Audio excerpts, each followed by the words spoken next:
This is episode 173. I'm Tommy Serafinsky, and this is Conservation and Science Podcast, where we take a deep dive into topics of ecology, conservation, and human-wildlife interactions. I strive to bring you diverse perspectives on every story that we cover, examining their social and also political realities. Today, we have a returning guest, Tom Opre, a filmmaker, film director, and conservationist. And Tom has a new film coming out called The Last Keeper. I learned that he's making new film, I think it was in July 2022. And since then, I was waiting for this film to come out. And that wait came to an end about a month ago when, as far as I know, I was the only person in Ireland who get to watch the pre-release director's cut version of the film. And man, it was good. I liked it a lot.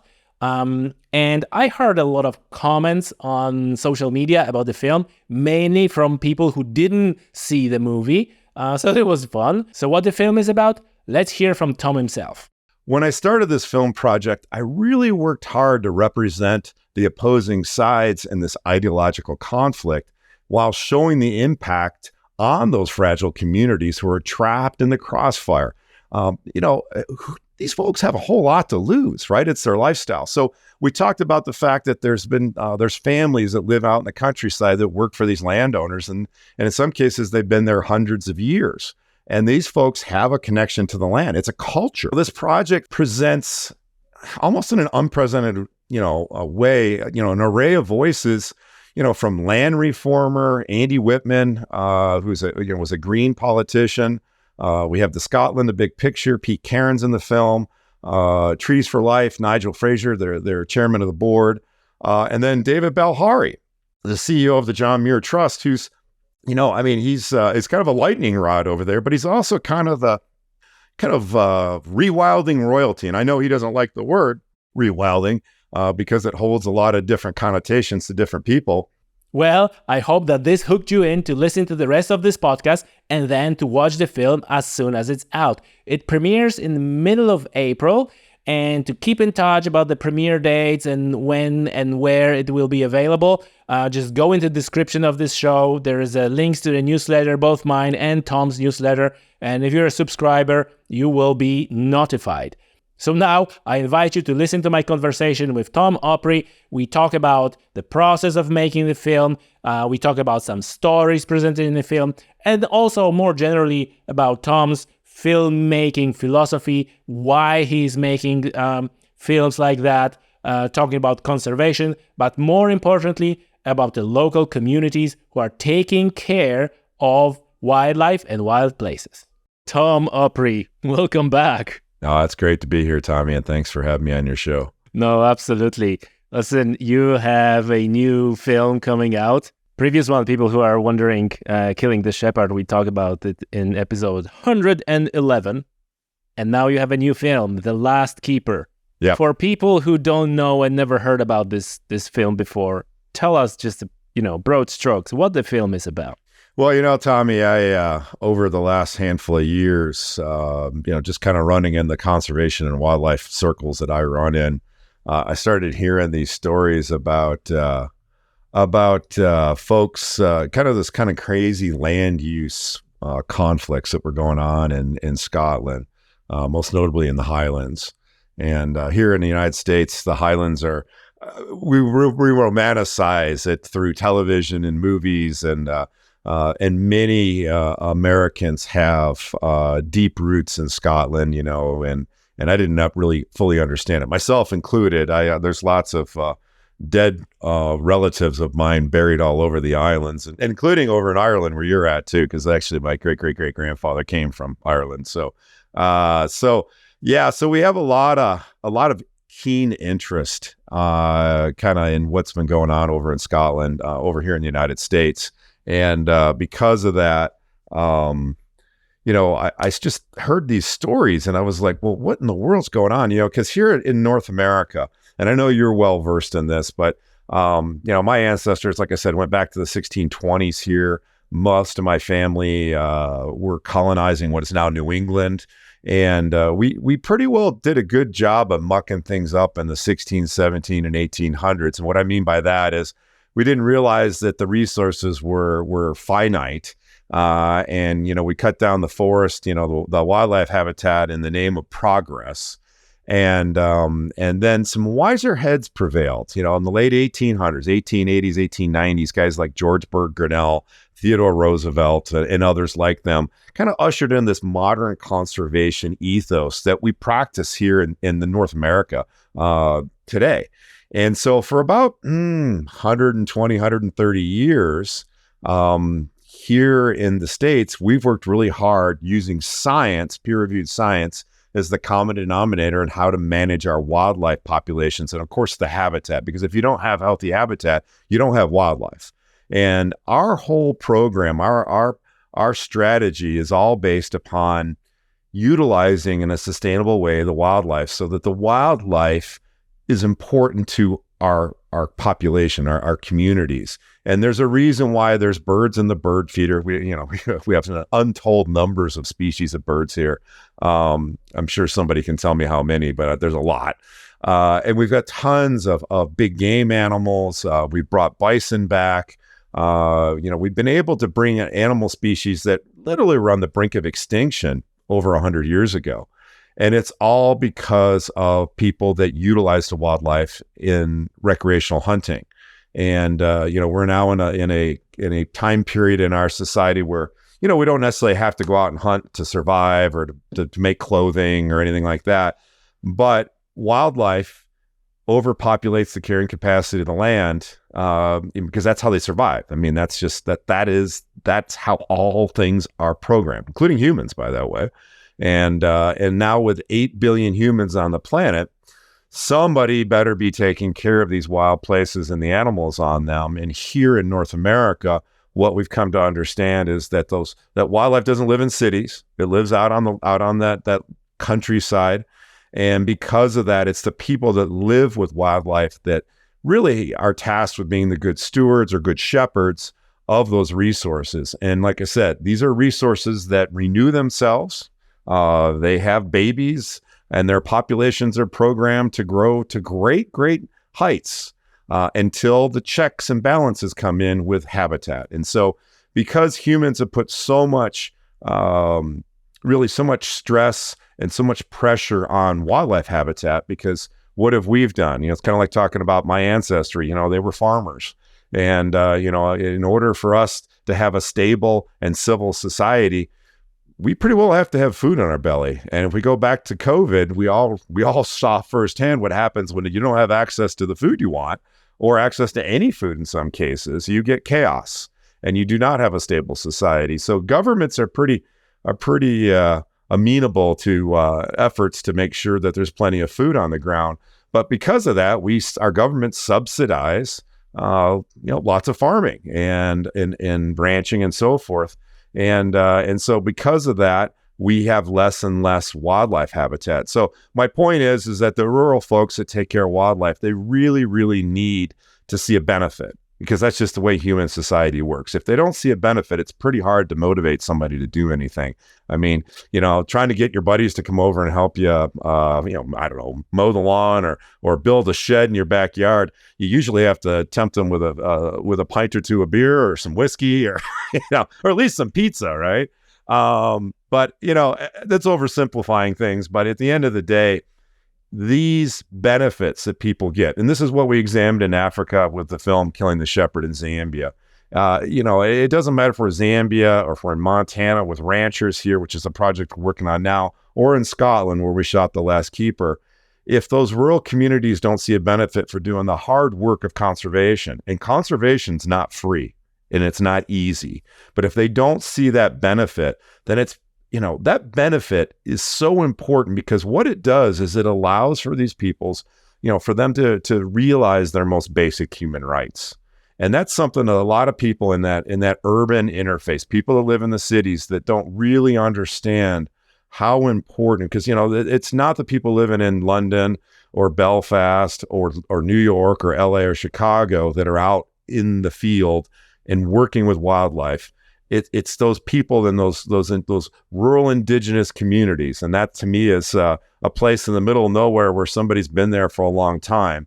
And in the case of Scotland, that's exactly what we have in this whole model of the sporting estates, where you have people that have worked on these lands in some cases for hundreds of years, their families, and in some cases longer than these have been sporting estates, because there has always been somebody out kind of managing the land for the best interests of the people that live there. And if you go back in human history, and we're still doing this today, all across North America, there's burning that goes on in order to revitalize habitats, to improve habitats. All over Africa, you can't go anywhere in Southern Africa during the dry season and not find fire.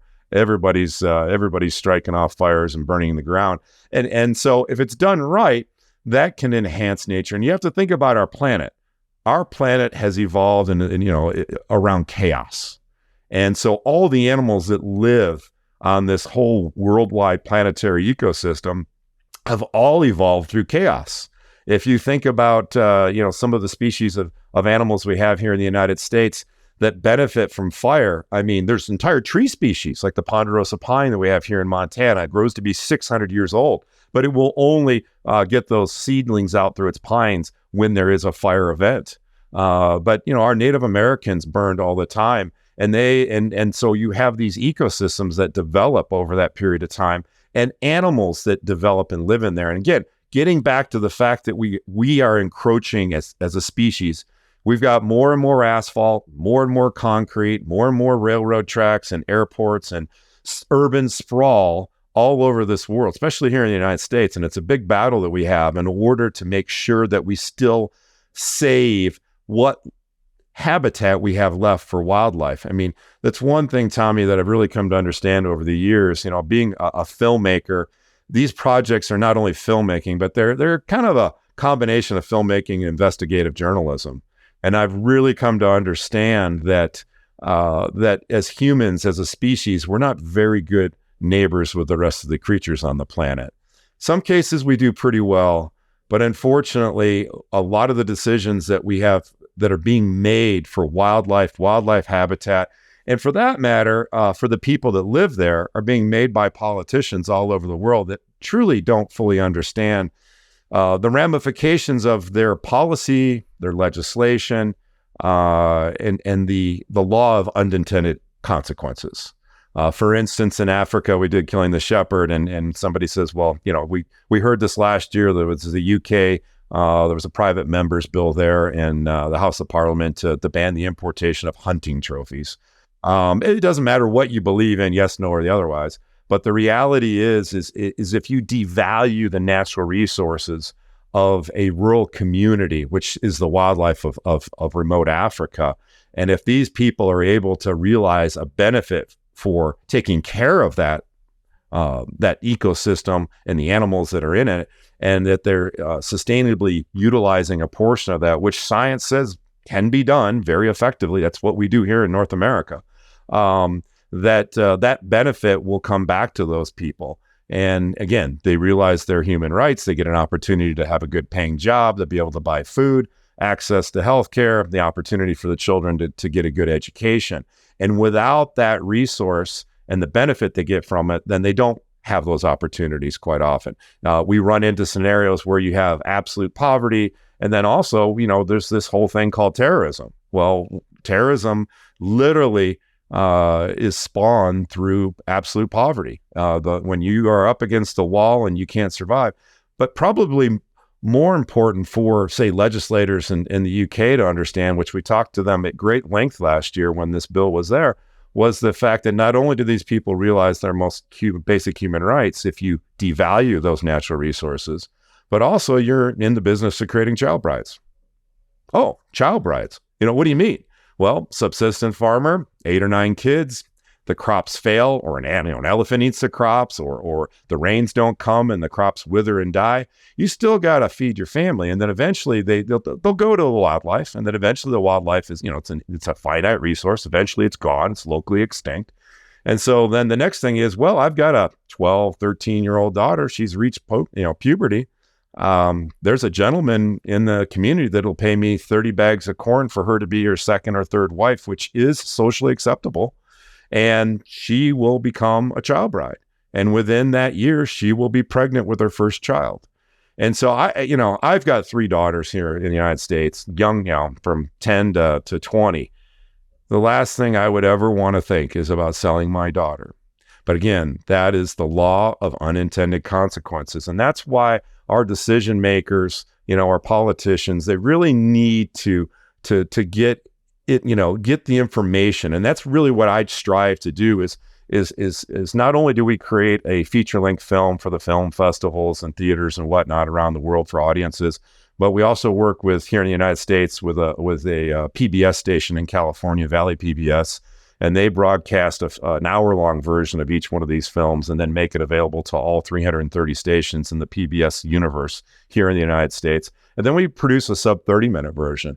That is a key version because that version is made for the classroom, the corporate boardroom, and for political screenings. And Killing the Shepherd, we were able to screen that with the upper leadership of the U.S. Fish and Wildlife Service, the bureaucrats, not the political appointees. We were able to screen it in the U.S. Capitol with members of Congress.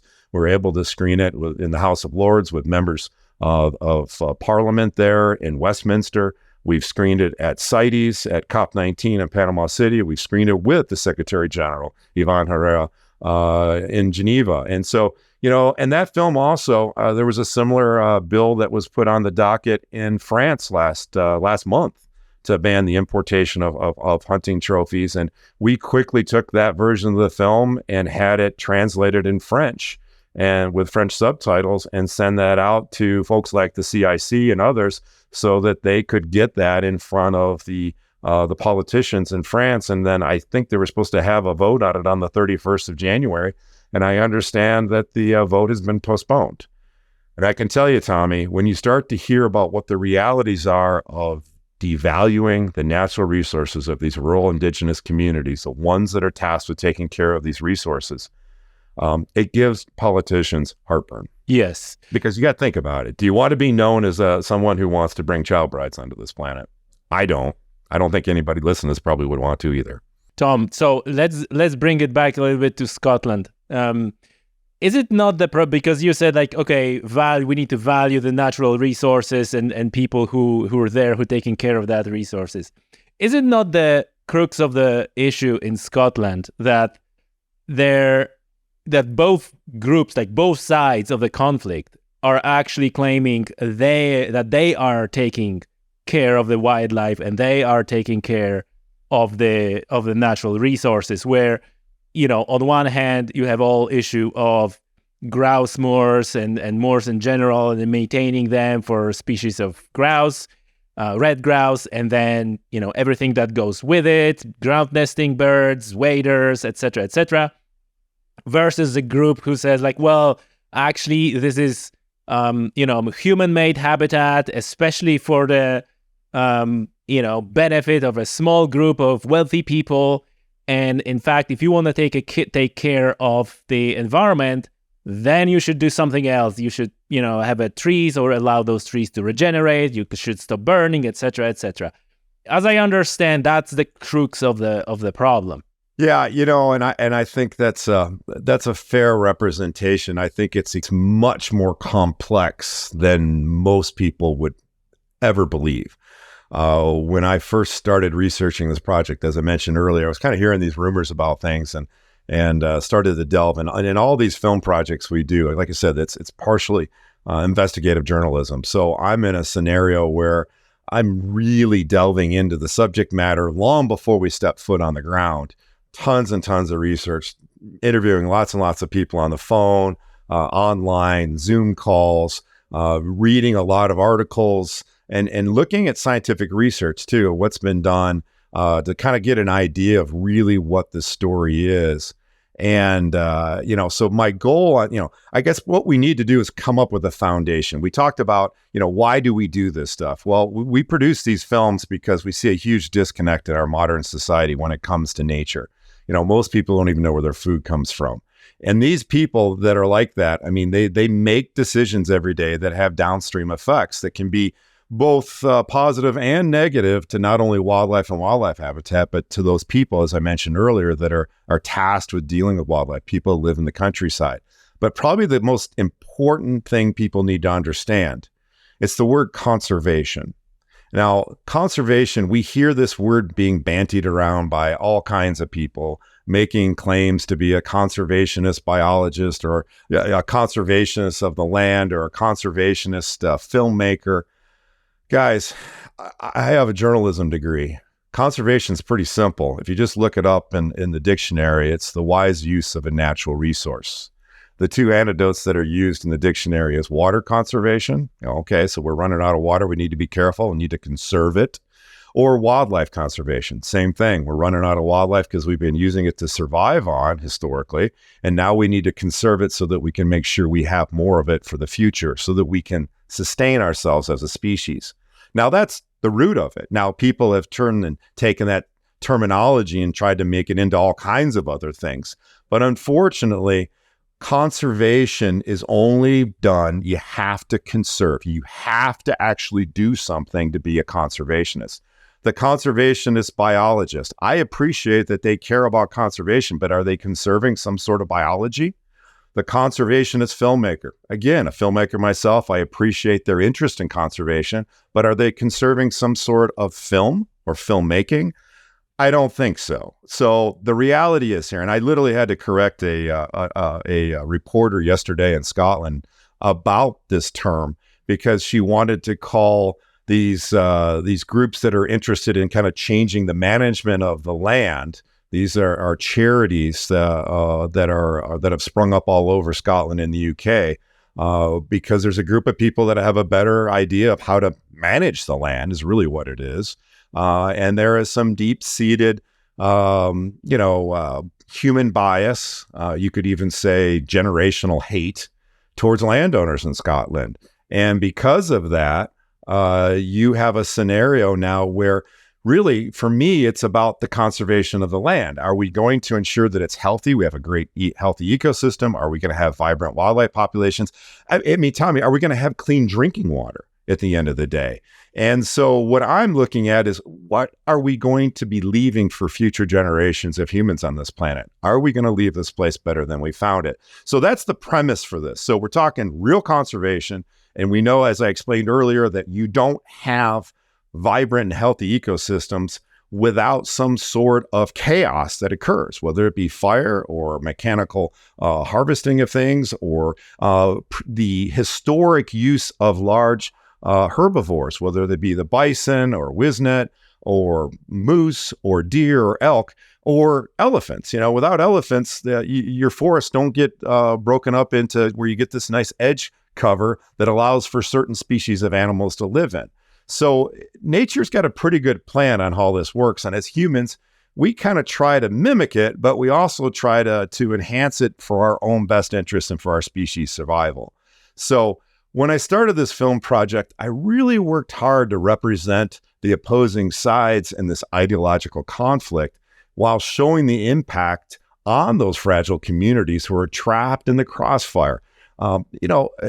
These folks have a whole lot to lose, right? It's their lifestyle. So we talked about the fact that there's families that live out in the countryside that work for these landowners, and in some cases they've been there hundreds of years. And these folks have a connection to the land. It's a culture, right? This gamekeeper idea that's been around longer than the Victorian age, when Queen Victoria came and fell in love with the Highlands of Scotland and bought Balmoral in 1850. But it's really important that people understand that there is a whole group of people out there that are practicing conservation. Now, is the utilization of all wildlife conservation? No, it isn't. But if folks are truly trying to conserve the wildlife so that there is, a usable or sustainable use number of animals out there, no matter what the species is, then yes, that is a form of conservation. So, but we had to really, for the first time, I think, this project really presents almost in an unprecedented, way, an array of voices, from land reformer Andy Whitman, who's was a Green politician, We have the Scotland, the Big Picture. Pete Cairns in the film. Trees for Life. Nigel Fraser, their chairman of the board, and then David Balhari, the CEO of the John Muir Trust, who's, he's kind of a lightning rod over there, but he's also kind of rewilding royalty. And I know he doesn't like the word rewilding because it holds a lot of different connotations to different people, but we explore those people's views, at the same time representing, the fears and challenges facing these traditional land use communities. And I think that's really, really critical here. There's a lot of films out there that these groups I just mentioned and other groups have been produced.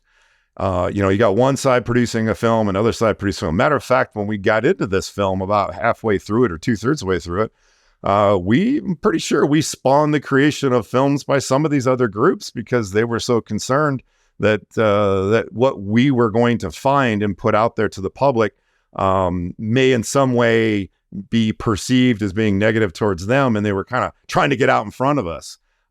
That's fine. Unfortunately, my purpose of bringing this up is that if you truly are making a documentary and you're doing it for the right reasons, in so much as that we want to ensure that our planet's better than we found it, it's really critical that we make projects that tell all sides of the story. Like I said, I've got a journalism background. My father was an environmental journalist for a long time here in the States.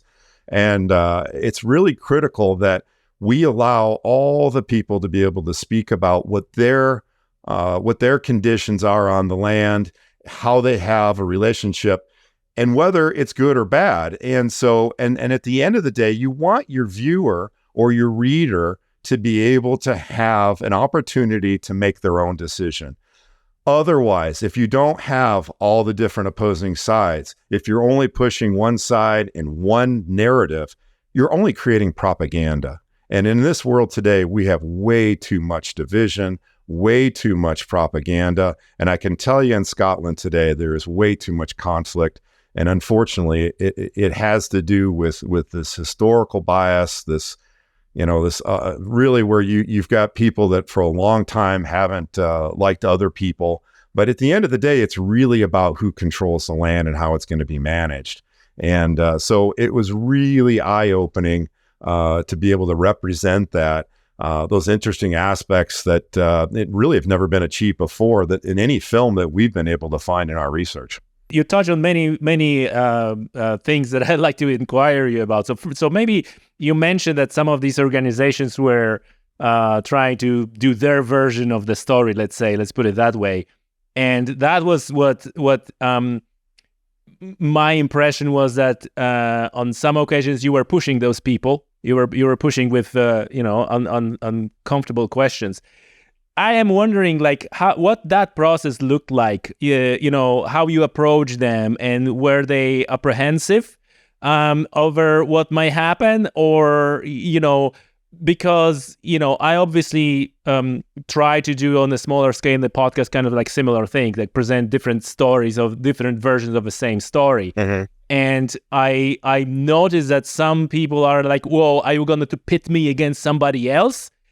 And they have a distance. So I'm wondering, what the process looked like of you approaching them, and then did you put them at ease at some point, or for example, the George Muir Trust guy, that there is a moment in a film, I would say it was almost like a climax of a film where you're pushing him really hard, and in general in the course of the film, there is a lot of awkward pauses and kind of meandering answers. So I'm curious how that looked like from the perspective, behind the camera. Yeah, no, Tommy, that's a great question. And of course you do this all the time on your podcast, because you do, it's perfect that the reality is if we truly want to educate people, to inspire people, then we really need to be honest, right? And it's really easy to tell the truth. And as I mentioned earlier, we have to have a common denominator when it comes to making decisions about how we're going to manage our planet, because let's face it, with humanity, we've got our thumbprint over everything. And because of that, we have to have that responsibility, take the responsibility. And to answer your question, My goal was to literally get people on the ground. These aren't people that are down in London or in France that are the CEOs of something. These are all people that live on the ground, live in Scotland, for the most part in the Highlands. And they're the ones that are tasked with taking care of these resources. And when it came to people that maybe, my background is I'm very much about active conservation. I'm a sportsman. My dad being a journalist, we didn't make much money when I was growing up as a kid. So it was really important that we sustained ourselves off of wild game. And where I grew up in the Midwest, we had lots of deer and pheasants and salmon and turkeys. And, we filled the freezer up and I didn't really have a lot of domestic meat most of my younger years, probably till well into my 20s. And to this day, living here in Montana, I mean, my kids and I, we eat a lot of wild game. And so it's really important to us. But talking to some of these individuals, I didn't really see where there was any issue about the sustainable use of wildlife. I mean, matter of fact, the first time I sat down with David Balhari, we met for coffee in Aviemore at Costa Coffee. And the first thing he said is, "Oh, you're some American that's just going to come here and make a film about what you think we're doing right and wrong." And I said, "Damn right I am." I'm like, my ancestors and the unapologetic. Yeah, I mean, it's like, like I said, rewilding, which is kind of this movement that's going on, this alternative land use there in Scotland, specifically in the Highlands. It's been around for maybe a couple decades, 20 years. Where it's kind of been a thing, where people are talking about and trying to push this. Whereas here in America, we've been rewilding since, probably about 130 years now. So I'm not saying that, we don't call it rewilding, but when you have no habitat and you turn around and protect it and enhance it, and then all of a sudden you have lots of wildlife and you move, translocate wildlife around so you can establish populations of wildlife in other parts of the country, I'd pretty well say that's rewilding. And, we've done I wouldn't say a perfect job of it, but anybody who's been over the United States, I mean, even in the colonial areas of New England, they're full of wild turkeys, which were almost locally extinct when back in the early 1800s. So I look at it and say, hey, I spend a lot of time talking to these people. If I have to set up a Zoom call and talk to them, like, here's the projects we're doing. But here's the key, Tommy. I guarantee you that I am not going to cut you short.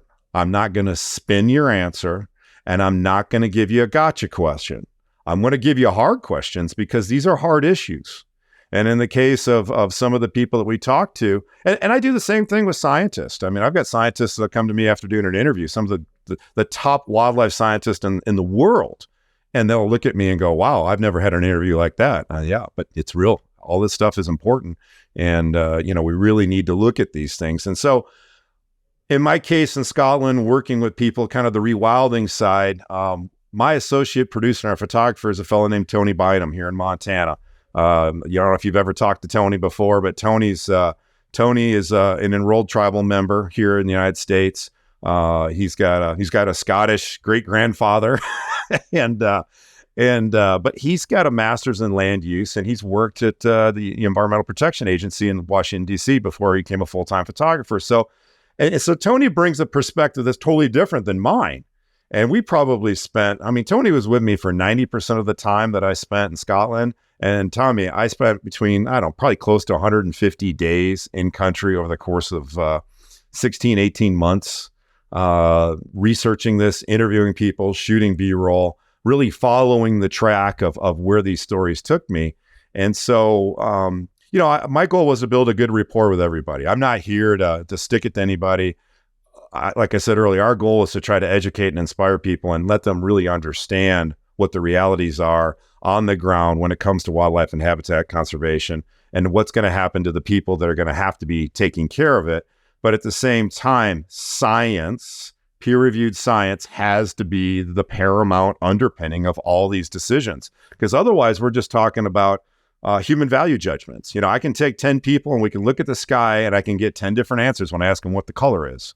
But I noticed that both sides are claiming science. It's very like, like a scientific process. It's very easy to find papers that are even contradicting each other. So and I think that contributes to the complexity of this issue, that both sides are claiming science, but science on some of this aspect is far from settled either, right? Yeah, and so they'll claim science on, you have one side that, if you recall, there's that, we can't let the cat out of the bag on the film, but we have quite a few scientists that all live in the highlands, and they're the ones that are actively working with, with the ground, with the land, with the landowners and the people that are working on the sporting estates.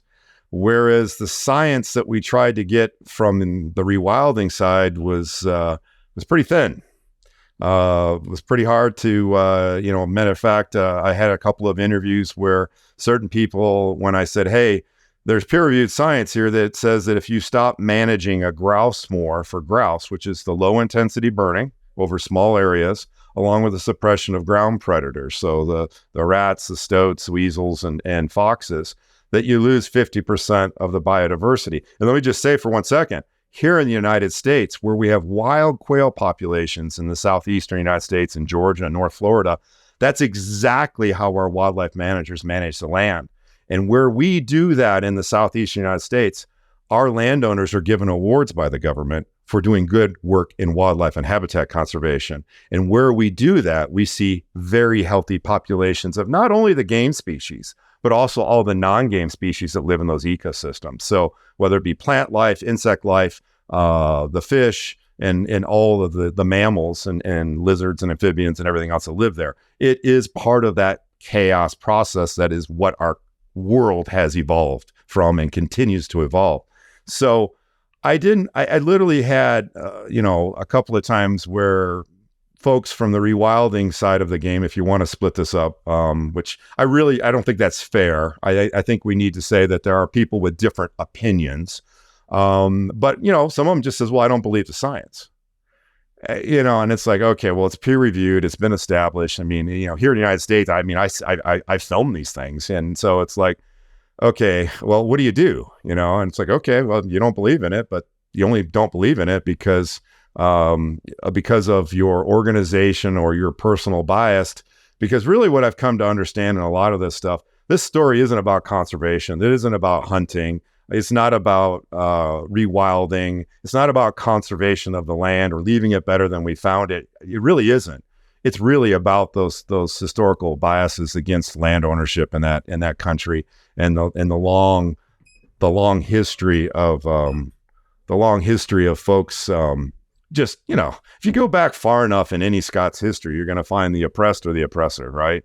And so those things that the Highland clearances, which we're not really talking about now, but it's real, and Scottish nationalism is real. And I've come to the realization that if you and I pooled some money together and we could afford a 5,000 acre grouse moor in Angus Glens, not that we can, but if we could, you and I would be evil the next day. Now, and I'm not saying that everybody feels that way, but that seems to do. So what does that cause? It causes the law of unintended consequences. So what I looked into is kind of how does that affect the gamekeepers and their families, their lives. And again, those are people that are really doing active conservation on the landscape. They're enhancing the land for the betterment of the wildlife. And as you mentioned earlier, when you take a grouse moor and it's managed intensively, and you say no more intensively than what we do here in the United States for wild quail and other species, but it improves the numbers not only for those birds, those traditional native birds, the red grouse, but it also helps out the other animals that utilize that ecosystem. In the case of red-listed waders. Now, I know that a lot of people say, well, that's, there's waders all over the place. Well, no, there isn't. I've probably driven 4,000 or 5,000 miles across the Scottish Highlands, east, west, north, south. And I've been on a lot of grouse moors and non-grouse moors. If you want to see almost like a zoo of wildlife, go to a good managed grouse moor. You will not only see the grouse, but you will see songbirds. You will see all these non-game birds, and you'll see all these red-listed waders, oyster catchers, curlews, all that stuff in large numbers there. And it makes sense because the habitat's been manipulated or enhanced in order to, in a way that propagates their ability to survive on the land. And they're not stupid. I mean, if you got a little quarter or half acre section that's been burned and you got new growth coming up there from the heather, all of a sudden you're in a scenario where there's food for them and there's an open area there where they can kind of keep an eye out for predators. But predators, guess what? Wherever you have lots of game animals or lots of food, in this case, walking McDonald's all over the place, you're going to have lots of predators. In this case, the avian predators, which are protected by law, just like here in the United States. You've got the golden eagles and kites and buzzards. And I mean, you go out on a grouse moor and you might see half a dozen different species of avian raptors, and you're going to see them in pretty good numbers. Whereas if you go to other places that don't have that type of management on the land, yeah, you might see some here and there, but it's the difference between going to a proverbial zoo and just being out someplace next to town somewhere in a cow field. Which the other thing is a lot of people talk about biodiversity and this whole concept of biodiversity loss, and that there's a crisis going on in the highlands because these grouse moors are diverse, don't have the diversity that some people think they should have. You go up to one of those, go up there with a gamekeeper and a good ecologist, a good scientist or biologist with a pair of binoculars, and they will show you things that you never see, because I don't think humans take the time to really sit there and watch this stuff. And there's a great number of animals, like I said, up in that area. And that area has evolved to be like that. It's not a product. On the outside, it looks like we've kind of packaged it by human hands, by the muir burn, which is the low intensity burning in small areas. And so you get this patchwork mosaic of different growth. And it's to me, when I first saw it, I was like, wow, this is kind of cool looking. Of course, in August, when the heather all turns and blooms purple and you get all this stuff out there, I mean, the place is absolutely off the hook gorgeous. But this land has evolved over thousands and thousands of years. So again, using science as our main common denominator, if we go back 9,000 years ago, Scotland in the Highlands was covered under glacial ice. There wasn't any trees, there wasn't any heather, there wasn't any deer, there wasn't any humans. But when that ice receded, you ended up having the colonization of plant life, trees and shrubs and everything else, along with animals. And when the red deer came across from the continent, I'm pretty sure, Tommy, that there was probably a guy walking behind them with a bow and arrow and a spear, trying to see where this herd of deer are going, because that's how they sustain themselves. You have a scenario where the ice recedes, you get plant life coming in, and there, some scientists will say that, maybe 60, 70% of the land base was covered in trees. But you also have a land that gets 60 inches of rain a year.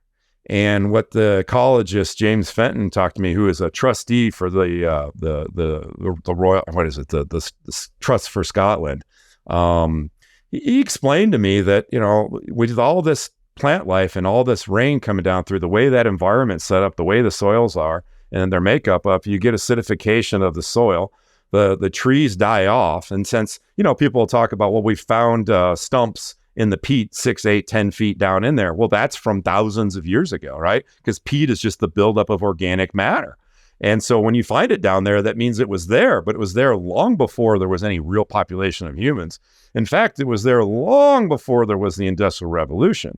So we all probably remember the Battle of Culloden in 1746, I think it was. And then in 1750, the King of England commissioned a military survey of the entire Scottish Highlands and all of Scotland, and created a map of the tree cover of Scotland. And at that time, they only found about 5% of the land had trees on it, which you can look at that map today. It's digitized, it's online. I've referenced it a bunch of times.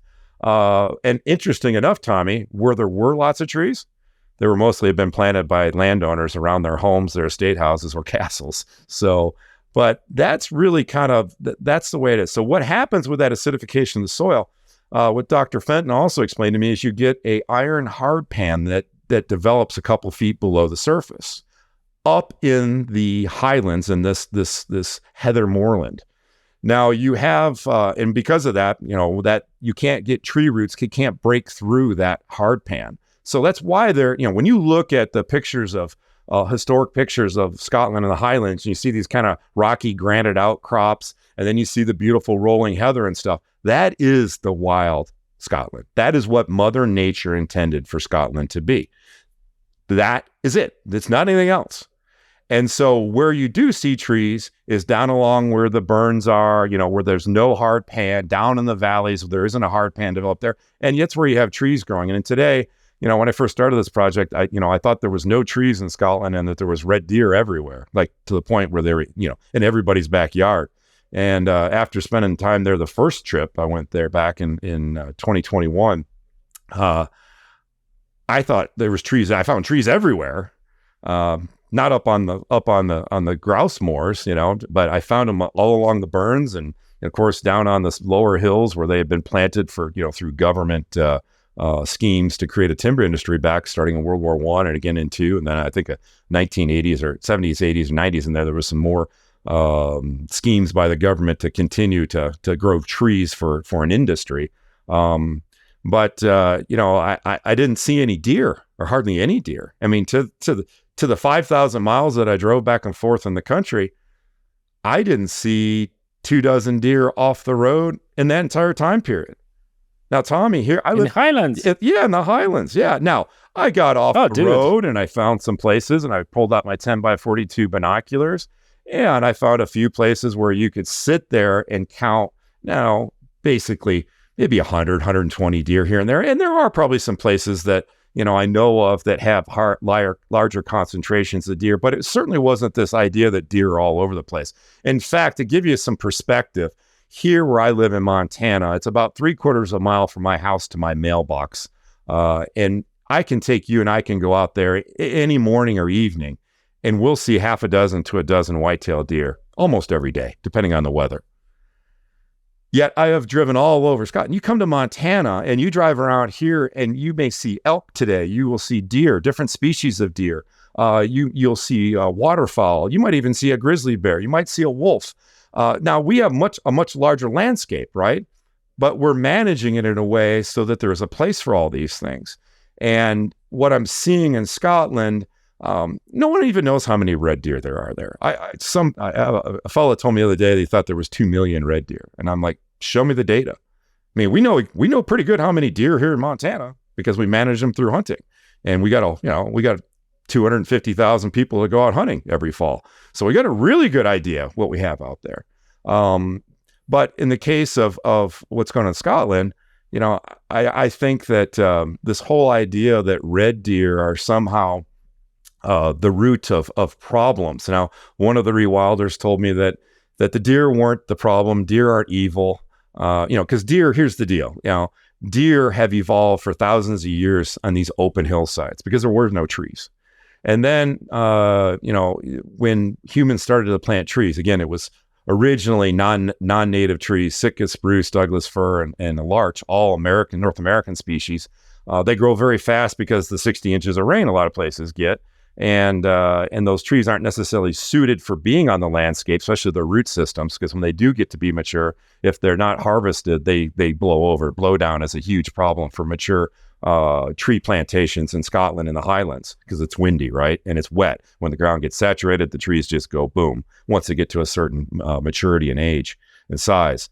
But, it's a situation where these red deer, I mean, case in point, like let's say you and I go ice fishing and all of a sudden the wind blows up and it gets to like say 40 below zero. And yeah, we got all the warm clothing on we could probably make a go of it because we're hardy guys. But somebody left an ice shanty over there unlocked with a heater in it.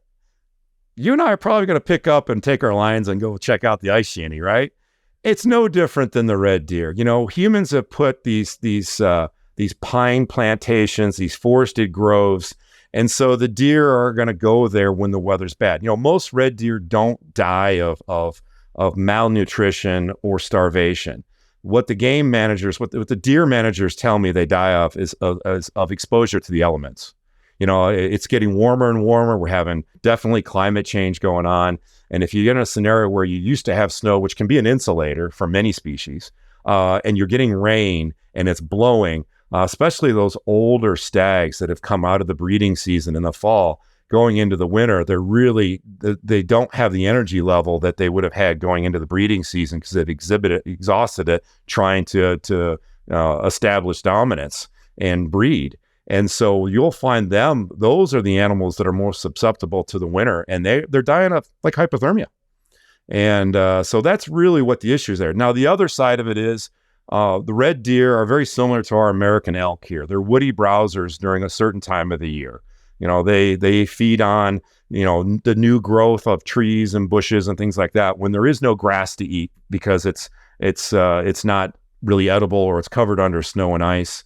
And your red deer are definitely doing the same thing. I mean, they're opportune. So if you have a whole plantation of saplings that all have nice new growth on them going into the winter, and if there's not much else for them to eat in that given area, or they may decide that it's a preferred food for them at that point in time, and they may nip that off. Well, when they nip that off, that's how the plant grows. So you stunt the tree.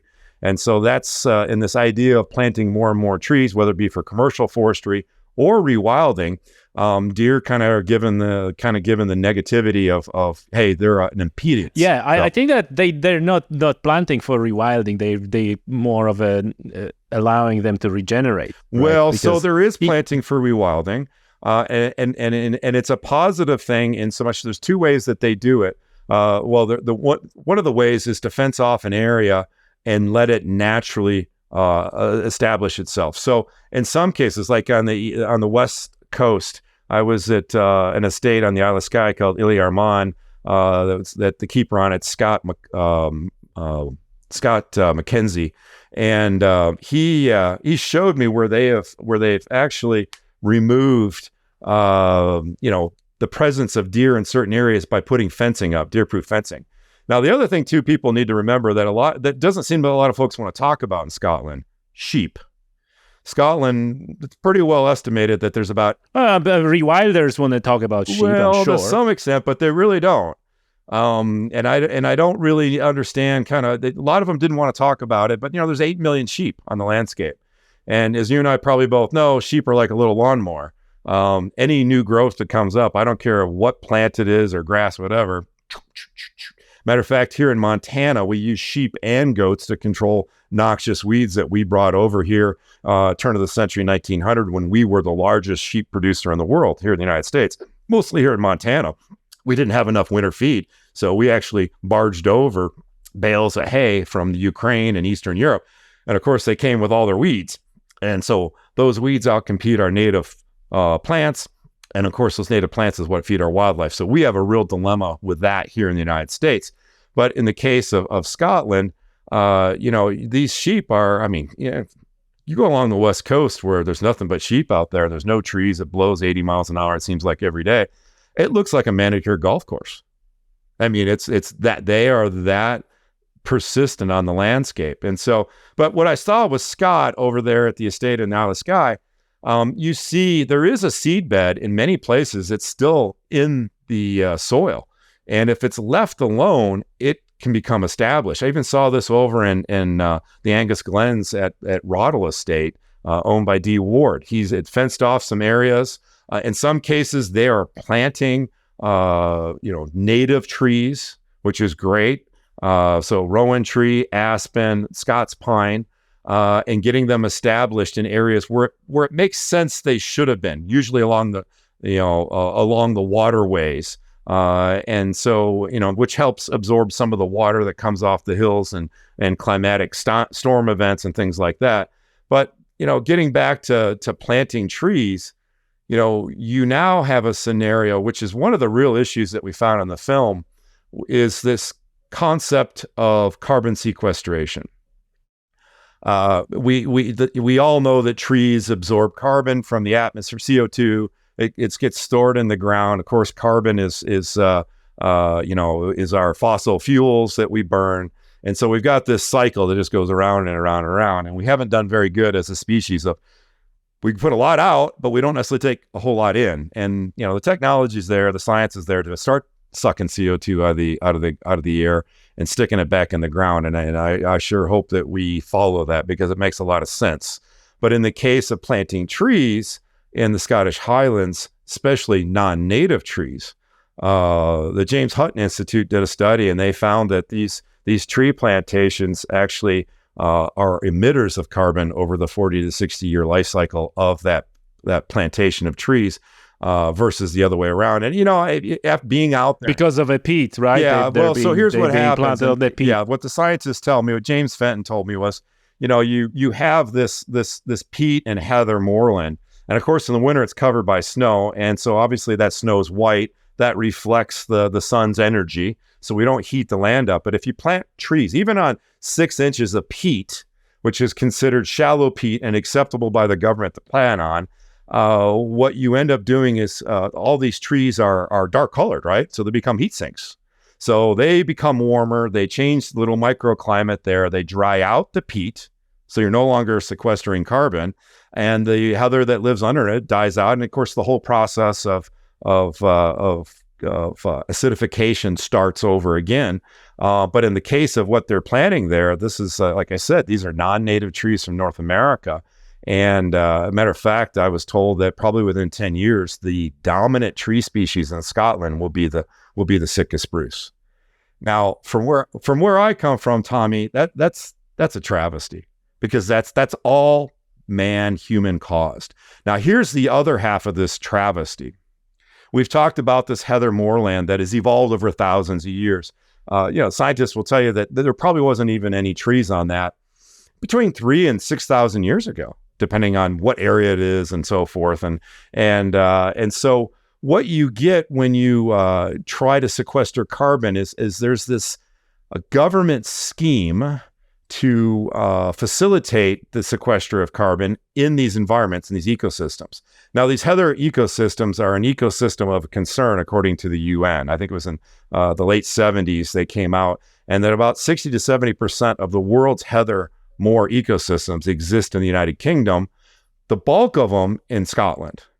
And so you have an ecosystem of concern in the world. You have a concern over crises over climate change, and so the government has subsidy programs that will pay landowners to build trees over that ecosystem. Not build trees, plant trees. And so now take in the world carbon sequestration markets that are out there, where a automobile manufacturer or any other kind of manufacturing entity, a multinational corporation that produces CO2 in the process of their manufacturing, or their vehicles or planes or whatever are spewing out CO2, they can go ahead and get trade in carbon credits to offset that impact by planting trees. Now, planting trees is great. Planting trees in the right place is the most important thing. Unfortunately, what I've come to fully understand in Scotland, especially in the Highlands, on these UN ecosystems of concern, is that the trees that are planting, most of them aren't native to start off with. And second of all, the only way you can plant a tree on a heather moorland that's evolved over thousands of years is to take 80 to 100 ton track hoes and excavators and drive across the land over all the heather and all the plant life and anything else that lives there, and dig down into that and break open that iron hardpan. I didn't realize any of this until Dr. James Fenton told me about this. And then I went out to an estate over by Aviemore that had been bought by a beer company, all under the pretense of being carbon neutral with the beer you drink. And I look at this landscape, and I flew our drones over it. I went out a couple different times and different times of the year. I walked on it with Neil McIntyre, who is a phenomenal wildlife photographer that lives in the area. And he showed me kind of because he used to photograph the area for wildlife. And so we go up on there, and I said, well, where's the wildlife? He says, there isn't any. And the next thing is we fly the drone over the top. Tommy, it looked like southern Ukraine. It looked like a war zone. And he holes every 3 feet. The huge, 100-ton tracked, leviathans going over the land and ripping it up, and dirt ripped up and peat exposed, and And then I went back some months later, after they planted the trees. And so you got all these little 6-inch, 8-inch saplings, 10-inch saplings that they planted of Sitka spruce and larch and Douglas fir.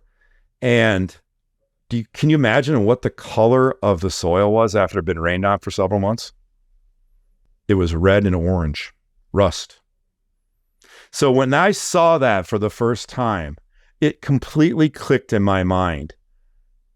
Dr. James Fenton is 100% correct in what's going on in this UN ecosystem of concern. And so, yeah, one of my questions, you'd asked about how to talk, with the different opposing sides. And it's like, okay, so why are you guys targeting grouse more? So these ecosystems of concern, when there is, what is the biggest issue in biodiversity crisis? Well, it's monocultures, right? It's farmland. Why aren't you targeting less profitable farmland that it isn't an ecosystem of concern? It exists all over the world. Why aren't you targeting that instead of targeting that land that's how nature made it? And the response, it was like, well, we don't think we're really targeting it. Well, I can tell you what it is. It goes back to that bias again about, well, who owns that land? And then, the scenario again goes back to the fact that a landowner owns that. And another thing too, people need to understand, the landowners in Scotland, from what I've been able to ascertain, meeting with people, talking to people, asking these questions, is not made up of a bunch of pinky wearing ring aristocrats. Yeah, there's some exist there. Yeah, the King of England owns Balmoral. He's got some estates, but the largest landowner in Scotland is Anders Poulsen, who is the original Green Laird, who bought estates and took them out of that management style and that you see for the sporting estates. And he's got a couple 100,000 acres that he owns, and it's a rewild. But then you also have people that, I talked to one family that it was the daughter and her husband the family had been passed on the land to them from their father, but her father was a mortician in Glasgow, and he was able to buy a couple thousand acres 20, 30 years ago through his, because he was profitable in his business. This D Ward, it's up at the Roddle estate in Angus Glens. He owns 5,000 acres with a state house on it, but he happened to do well in his business down south, and he bought this estate 20 years ago.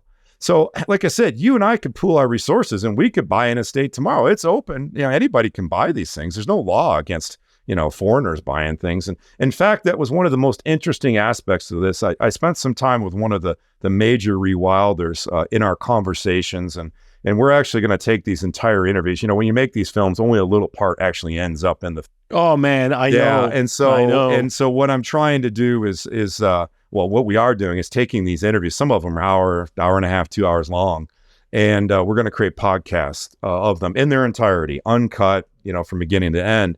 But it's really, I think people need to understand that land ownership doesn't mean you're a bad person. It's how you manage the land.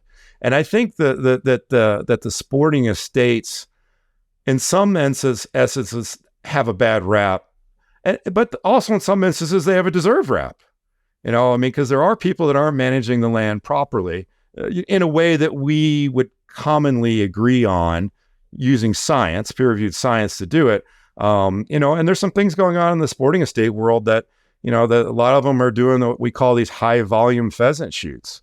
They're putting, tens of thousands of pheasants on the ground and they're driving them to the guns and shooting. And I have no problem with people shooting pheasants. But at the end of the day, the optics of something like that, especially when, one of the wonderful things about Scotland and in the UK is that they can utilize that wild game. And people that live in downtown London can eat grouse. They can eat, venison meatballs and burgers and whatnot. They're available in Costco in downtown London, where we don't have that here in the United States because of our market hunting past. We kind of got rid of all that. And so that's for another story. But the reality is that, people can be connected to nature. Not only can they see it and experience it, but they can eat it. And, the greatest the healthiest protein source on the planet for humans is wild game, right? I mean, no steroids, GMO free, in cage free, and it's then the key thing there though is making sure that people manage those lands so that you don't have an excess population that denudes the quality of the habitat. And so that's, I think, where some of the issues are between rewilders and whatnot. But really, the key thing for talking to people is just be honest. And just let them know, hey, well, this is what's going on. I tell anybody, I'm happy to give you a copy of your interview. You can have it from A to Z. And if there's something in the film that you don't agree with, well, you said it. And I will come back. In the case of David Balhari, I had 3 times I spent with him. The first time was just over coffee for about an hour or so, talking about things. And then the next 2 times were interviews. And there was a real conflict going up in the Assynt Peninsula on the very northwestern part of Scotland over deer management between the John Muir Trust and their neighbors. And David smack dab in the middle of it. And there was headlines all over the place, national headlines about deer being shot and maimed and walking around with their jaws shot off and things like that. And so when we got back last year ago, this spring, we sat down with David, and that was where some of those hard questions come from. It's like, what was the reason? There has to be, like we said, when the wildlife population gets to be so great, there's going to be negative effects, because there's always cause and effect. And so, there had to have been some sort of trigger that made the John Muir Trust go and apply for one of these special licenses, especially to shoot at night. They don't hand those things out like chiclets, like candy. And so I asked him, I said, well, what is this? What was that trigger point? And, what I was expecting as someone who has studied and done a lot of work with scientists and wildlife biologists around the world was the carrying capacity of the land is, 1,000 deer, and we have 1,800, and we need to take 1,800 off, or 100, and, we got 180 or whatever it is. But he couldn't really give me an answer to that. He kind of hemmed and hawed, and that's what you were alluding to earlier in the conversation. But I think it's important people understand that in this case, the gentleman's name was on the permit to shoot the deer. And the first time I shot an interview with David, he pulled out his iPhone and he starts showing me these shots of these, pictures of him with these really nice red stags that he had shot, that he had hunted. I think that's awesome. I don't think any of these people are anti-hunters. I think they all realize that, we do have to have carrying capacities. We do have to keep the land in a healthy way. And like I said earlier, everything's programmed to overpopulate the carrying capacity in the land. But I see some real issues going on, because in the case of Assynt, and people see this in the movie, I was able to go up there with some of the adjacent landowners, their keepers, and folks from the Assynt Crofters Trust, which is, ironically enough, the very first government community, partnership to purchase a private piece of land and kind of turn it over to all the people that are a part of that organization. And in this case, it was about a 40-some thousand acre estate that was split in half. And the western half of it was purchased by the community with assistance from the government, the very first one 20 years ago. And when I brought this up, that there was some concern by them, and there is some legal language in this act to create community conservancies that they can kind of protect themselves. Now, I'm not an attorney. I'm not going to sit and pretend that I can sit there and decipher all this or the intent. But a lot of the local people in the Crofters Trust discussed the fact that, hey, maybe we need to enact this part of the bill, part of the legislation, because, the people there, the deer are important to them, not only for hunting. There was a couple of guys that worked full-time that do deer stalking with clients, where they take out to harvest deer during the hunting season, but they're very reliant on tourism. And they all have their little bothies that they rent out, and, little Airbnbs and VBROs and all this other stuff. But the reality for these people is that most people come there not only to see the landscape, but they like to see wildlife. And if there is no deer on the landscape, then that has an adverse effect on whether some people may or may not come, at least in their minds. And so it's a viable argument. And of course, as I drove all around the Ascent Peninsula, even, going around Cunag, which is the John Muir Trust estate that was in question, which is about a 9,000 acre estate, there aren't any trees. There's a few trees on the very northwest corner of the estate. I flew my drone all over the thing. It's peatland and marsh, and I mean, it's what it's supposed to be. And it's a very, very hostile environment. I mean, extremely windy, really, really tough. I mean, it's got everything coming off the North Sea in there and hitting it. And the John Muir Trust hasn't planted any trees there, yet the John Muir Trust feels like there's too many deer there. And what I came to understand was that one of the adjacent estates to the south, they happen to have soils that are pretty fertile. They've got limestone in there, which creates much more fertile grassland. And so a lot of the deer would come there, and then there was a paved road, a tar road between the two estates, no fences or anything. And so the deer would feed all night long over on the one estate where they do hunting and utilize the wildlife. And then across the road, obviously it's rank old heather, which if it gets high enough, those deer can burrow down in and get out of the weather, right? That's how they've evolved. And it's when they came over to get out of the weather that the John Muir Trust and their CEO started smacking them. And it really, I was just looking for some way to substantiate in a scientific way, that there is an issue and that they had to address it. Because if there's an issue, I fully agree. I mean, we can talk about issues all over the world where there are too many animals, even endangered species, where in certain areas, like say elephant in Botswana, carrying capacity of 40,000 elephant, and we're told there's 140,000. I've had government ministers tell me there's 200,000 elephant there.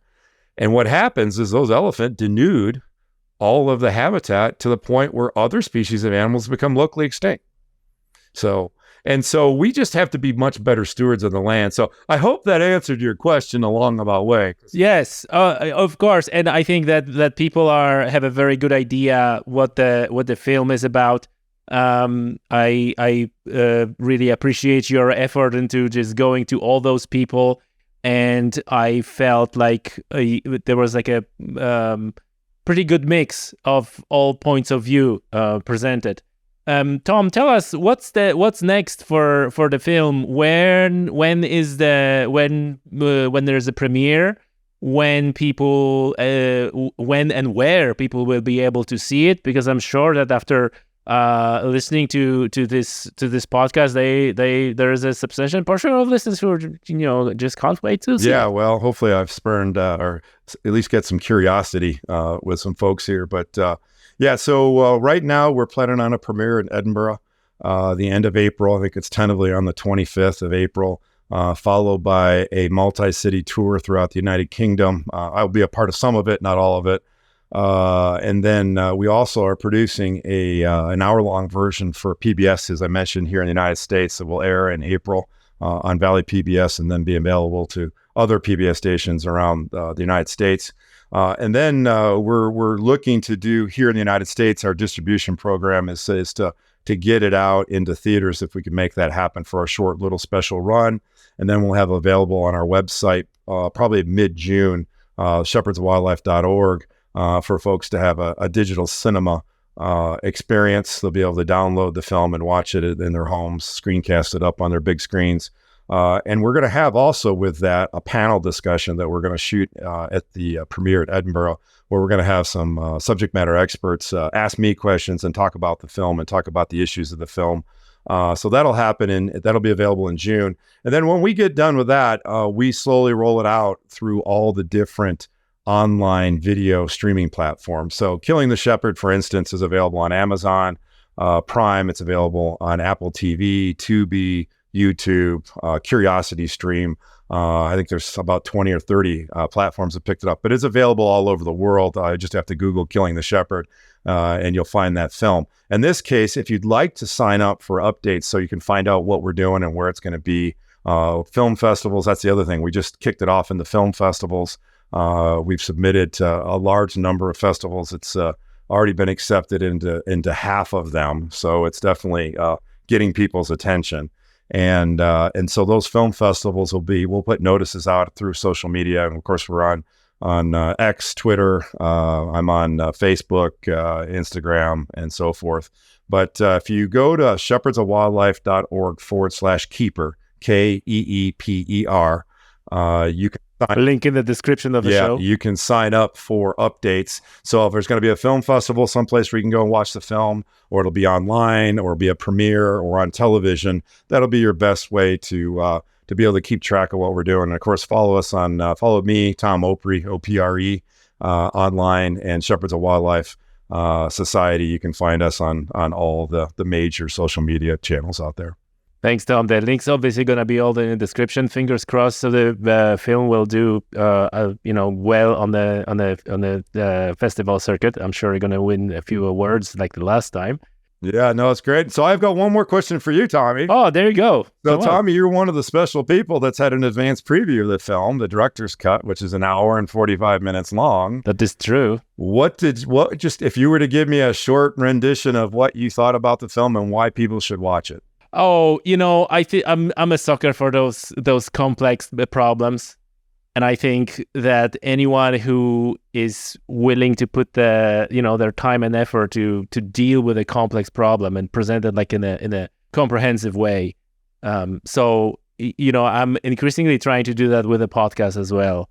That previously I was doing like a different points of view in different episodes, and that the drawback of that was that people had to watch 2-3 episodes on the time span of half a year. So I started doing this there's many guests in one episode, and I think that works better. And this is exactly what you do in your film, that you have all people in one place and you're asking them questions. So that I found this very good, and I'm sure that like every film, people will have, and what you said on top of the show, that people not stupid, and if they're presented with all the information and everything, they will have their opinions, and those opinions are not necessarily the same. And I think that this is a hallmark of a great film. Like I said, you're a journalist, that maybe it is biased towards the community, but understandably so, because these are people who are living there for hundreds and hundreds of years. But from the perspective of presenting views, I think you're doing a really great job on outlining the problem for someone who is, coming fresh to this. Because obviously, I think that people who will watch that movie, who already are deep in that, they will come with their own biases. And then they will look at the film, and they, will, depending who is speaking, will only be thinking about how that person is wrong and all the arguments they know against that. And I think this is something that cannot be addressed, or this is much more difficult. But people who don't know much about an issue, or just heard somewhere, I think they will have in, whether they're gonna watch the full version or our version or shorter version, I'm pretty sure they will have at least, if not detailed view, at least very good outline that says things are not that simple. And if someone tells you oh, this way, or oh no, this way, there is the other side. And I think this is the thing that we need really in this day and age. Kind of okay, let's hear everybody and let's listen, all those voices. And then whatever the decision is, there's so many powers at play. There's the government, there's this, there's that, who knows?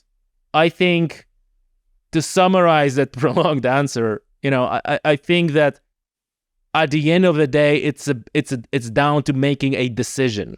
That someone needs to make a decision. What is the land ownership form? What is the land use? And the main thing is that so the folks on the ground are not getting screwed over by those decisions, and the wildlife is not going to be adversely affected.